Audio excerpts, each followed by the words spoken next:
Boom. What's up, guys? Tuesday night. All right, here's the deal. If you're just joining this live, skip ahead to 2 minutes. That's when all the action is going to get started.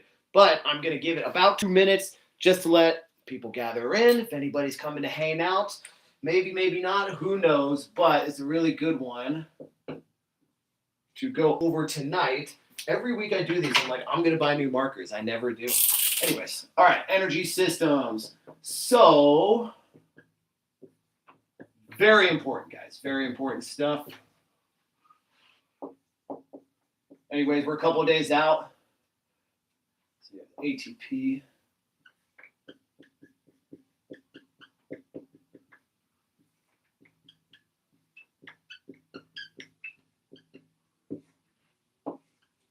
Okay. All right, guys. So I'm going to give it about 1 more minute here. Hey, now, what's up with you guys? What's happening? It is World's Strongest Manatee Week. We're running a big competition this weekend. If you don't know, there's a live stream. If you go to worldsstrongestmanatee.com, you can get the live stream link. It's on the EFI Studios page. Super cool. All right, so again, we're about minute 20. So at 2 minutes, we're jumping in and getting going. Trying to lean out a little bit. I don't know how it's looking, but I'm trying, dog. Trying to get cut up. Got America's Strongest Man in about 8 weeks. So trying to come in nice primo shape, guys. No speech to text. AI is everywhere in Strongman these days. What do you guys think about people using AI to blatantly, just absolutely blatantly copy and paste and put stuff into their posts? That's nuts. That is ridiculous. Okay. All right, so this is going to be just like a short little blast presentation about what exactly these systems are, okay? So you have 3 energy systems. Let's go ahead and turn on a little bit more light. Sorry, my lighting is not awesome in here at this moment. Let's improve it just a little bit. It's a nice big fish out in the pond right now. A couple herons. Okay, so guys, we got 3 main systems. So one thing to understand is that you're never exactly using just one at a time.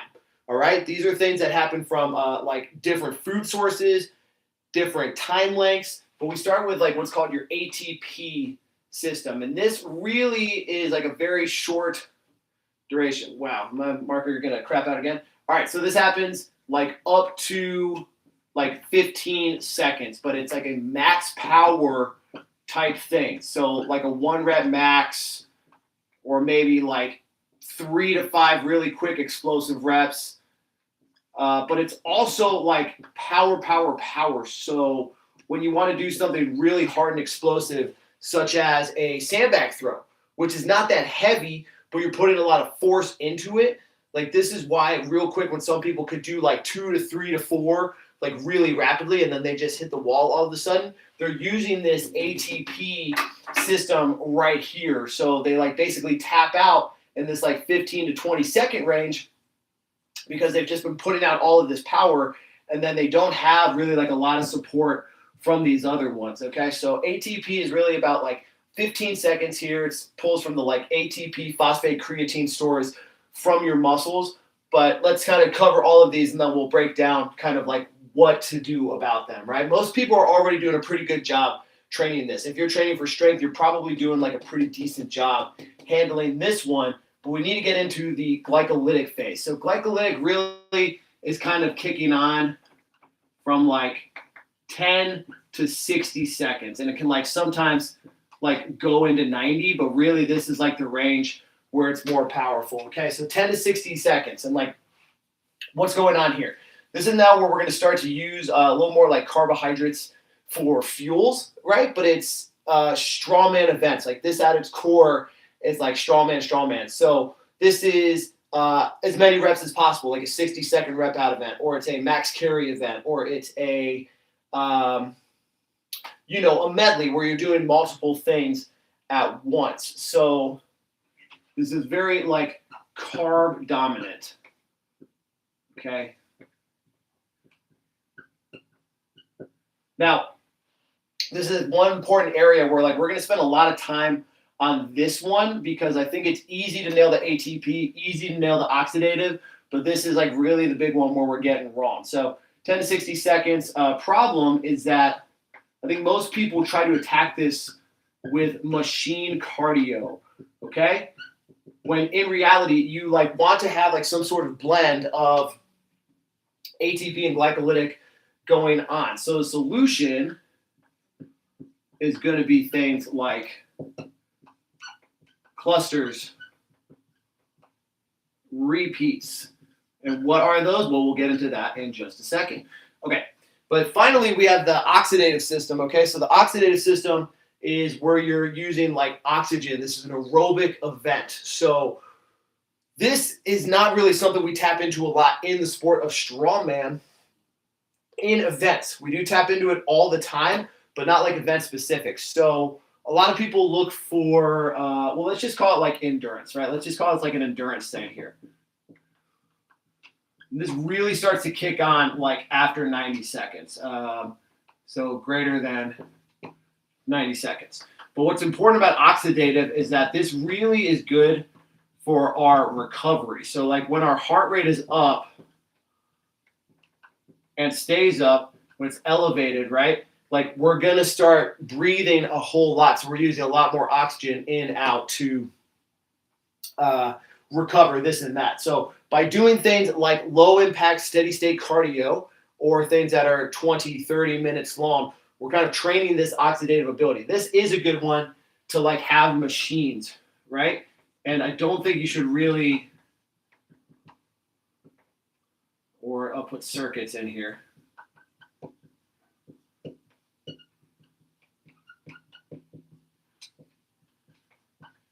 Okay, so yeah, just kind of like the important thing out the gate is to remember that these are across different time frames. But let's really kind of break down, what is the important part of this. I said like most people are good with ATP and oxidative, but let's kind of break down the glycolytic. So what most people try to do is just like hammer a bunch of machine cardio. That really is like the biggest problem here. Even though you're going to have some things that could be like high resistance and like get your muscles taxed, like an echo bike, which is a great tool like under certain circumstances. It's not really good for developing this because if we want to do like a log, AMRAP or something like a 60-second max effort event, we need to be like very specifically trained in those motions. So the way that you can get the most out of this is to do like big compound lifts with smaller, like, well, it's, people will call it like the Norwegian method, or other people would say this is add a set, take a rep, right? So we could do something like 10 sets of 5, to start a block off, and then we're going to add a set, take a rep, and then we go 11 by 4, and then we go 12 by 3, right? And then we could go 13 by 2. So why would we do that? Well, that's also incorporating like a very short rest period. So what we're doing with that is having like anywhere from 30 to 45 to 60-second reps where we're constantly kind of digging into this ATP system because we have like reps that are, short, quick, explosive, but when we limit it to like 30-second rest windows, we're staying in this glycolytic zone. So we're trying to like push the boundaries of when we're normally like used to resting, where we're going to start getting a lot more work done. So again, I'll kind of put that here. We'll call it Norwegian, add a set, take a rep. This is something that I've been going through that just works really, really, really well. So just getting the word out. But again, we would start with something like, let's say a 10 by 5, right? 10 sets of 5, 60-second rest. You're also decreasing the rests with this every single week. So if you do 10 by 5, next week you're doing 11 by 4, you would drop this to like a 50-second rest period. So we're having like a more of a recovery demand in that. So we're getting more work done in this like sub 60-second window. So we're pushing intensity. We're pushing like the demand that our body is going through while staying in this state. Because if we're doing, 5 reps every 60 seconds, we're kind of floating in and out of this, but it's also like now at an intensity that's pretty light and like easy to get done. But if we're then doing, let's say like 12 sets of 3, every 30 seconds, we're not escaping this glycolytic zone. So we're just kind of like building the repeatability that is going to come in when we need it the most for like these 60-second rounds. So what I'm trying to say here is like this is really useful to do a full block of this to build up and accumulate. Now this is really cool because when done right, you can kind of tip it in either direction. You can have it as like a fat burning phase, right? It can be a maintenance phase, or it can also be a hypertrophy phase. Like when done right, this is not really like nervous system dependent, right? You know, man, my markers are not having it tonight. So it works hard on the muscles. It's like still more of like an anaerobic thing than like, again, oxidative, oxygen, aerobic. So there's like all sorts of things you can do here. So if you're in a phase like an off season or you need to change your body composition, like this block would be perfect. You know, because when we're doing a lot of like hard ATP explosive work, that is your nervous system, all right? And that's really hard to make like serious body composition changes when your nervous system is fried. You have to remember that like you only have so much energy that you're going to be able to give out.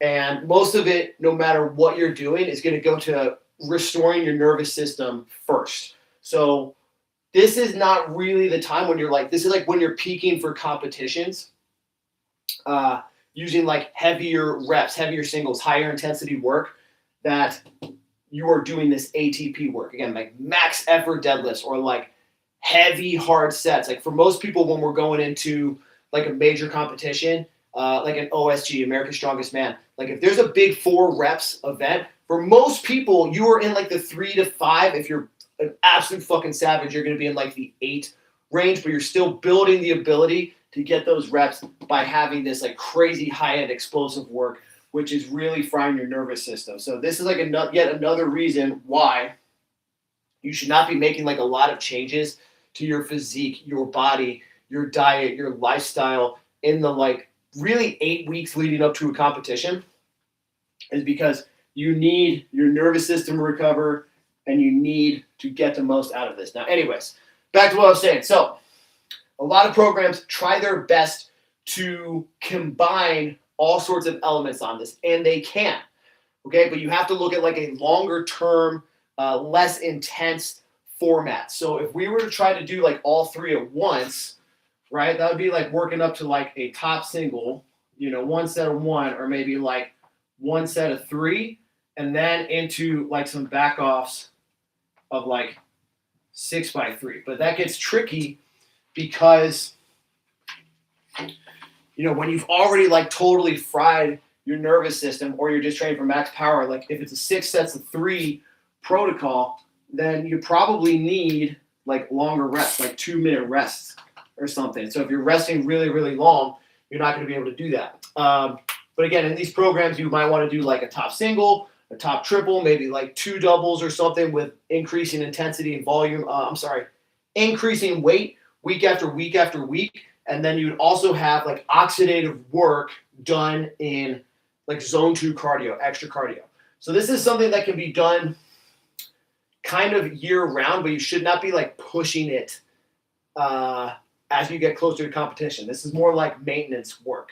You just want to think, again, you only have so many like points or whatever. You only have so many bricks to go into building your body back up for recovery. So if we're trying to do like all of this shit at once, like you can't. Let's say you always have 10 bricks.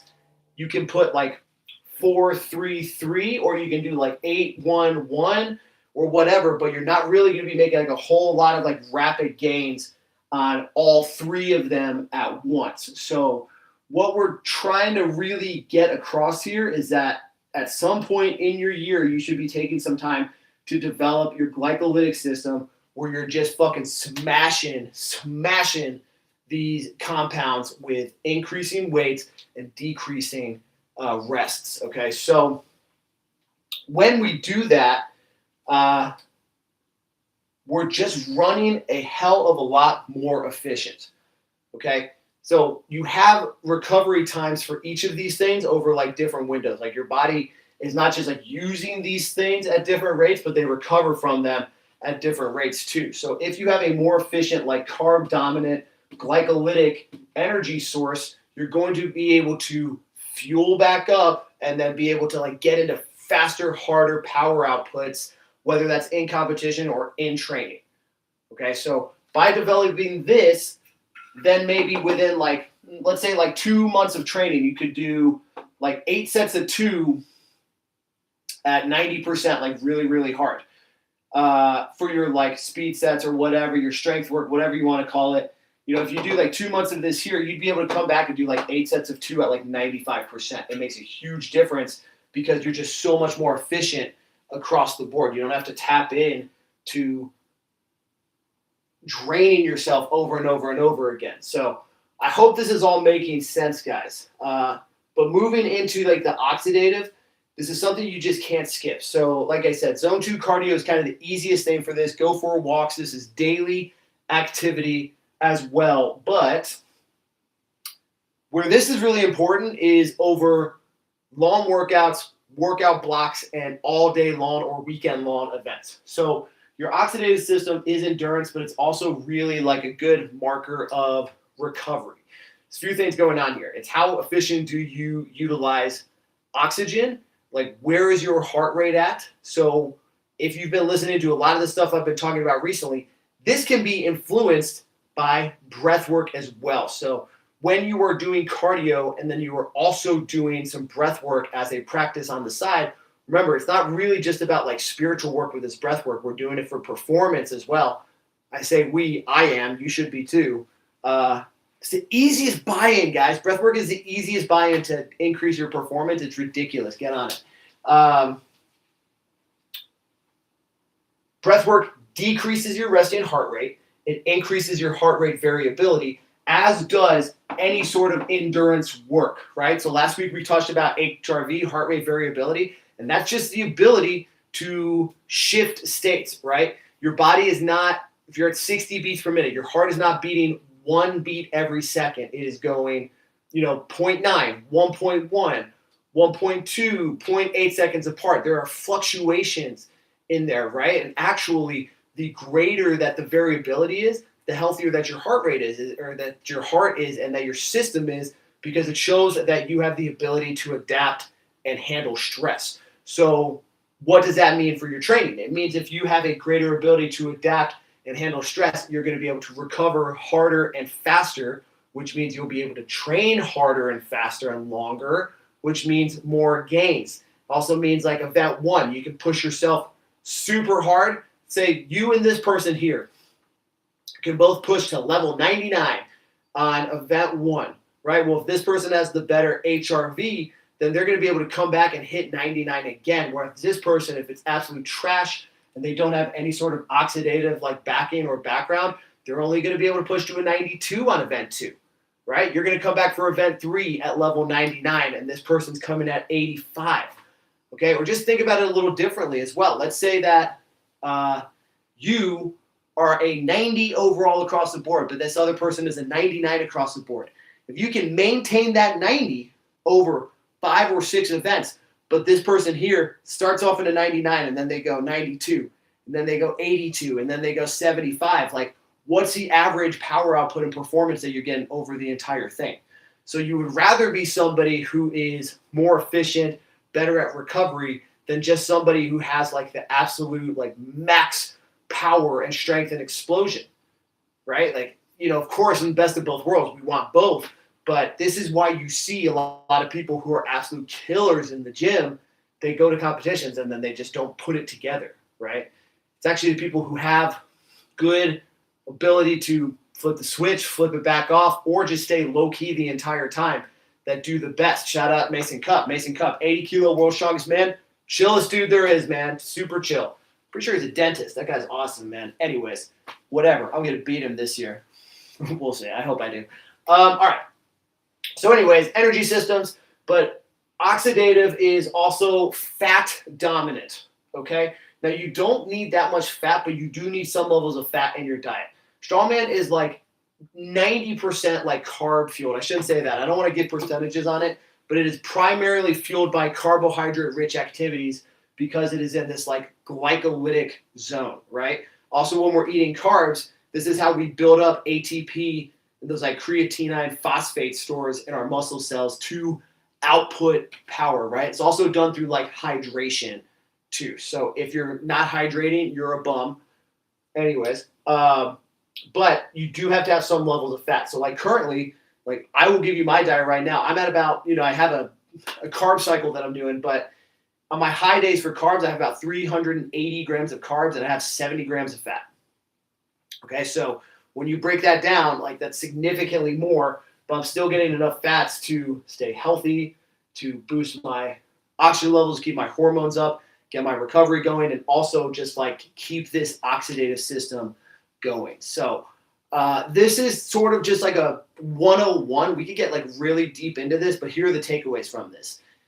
You're going to maximize the ability on each of these by having blocks dedicated to each zone.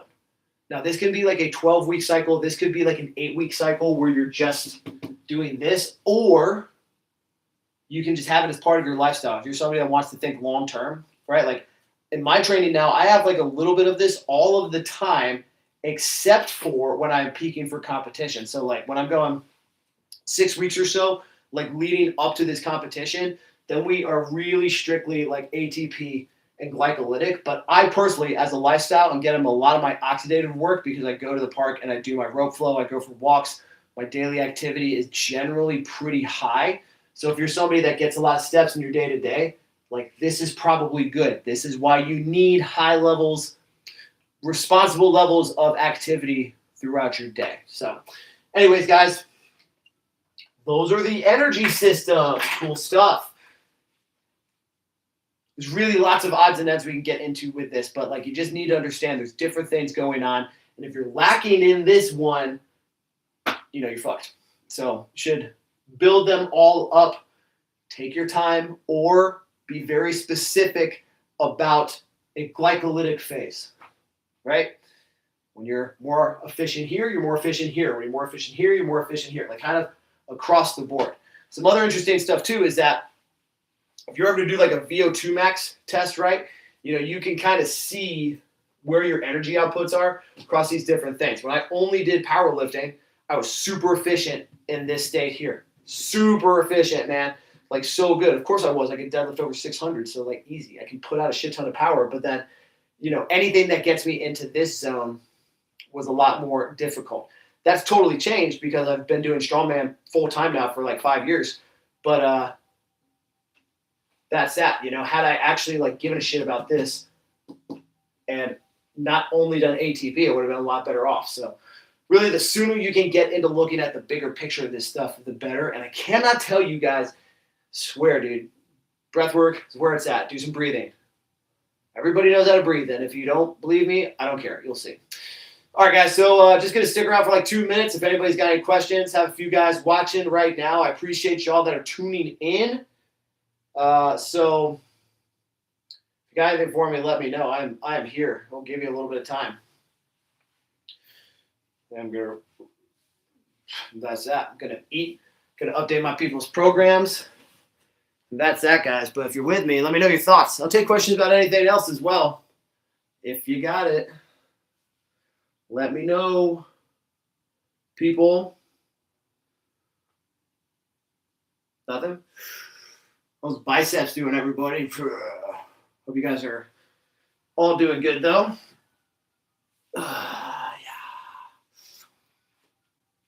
Nothing. Sitting tight. Sit and chill. Energy systems. Do your work. Do your glycolytic work. Do your oxidative. Go do some fucking rope flow, guys. Jeez, man. It's the best recovery modality in the world. In my opinion. I mean, go for a swim, too. If you're a swimmer, like, dang, that's pretty good, too. Hard to beat. Actually, I was jumping in the pool. I was in the pool right before this. That's why I was 5 minutes late. I was in the pool. I had to rinse off. Moving around. Get my body loose. Feeling good. This and that. So, all right, guys. Well, that's it. I said I would stick around for 2 minutes if you had any questions, but there are none. So that's that. If you're doing World's Strongest Man this weekend, I'll see you in a few days. Peace out, guys. Stay strong. Have a championship night, as always. Bye-bye.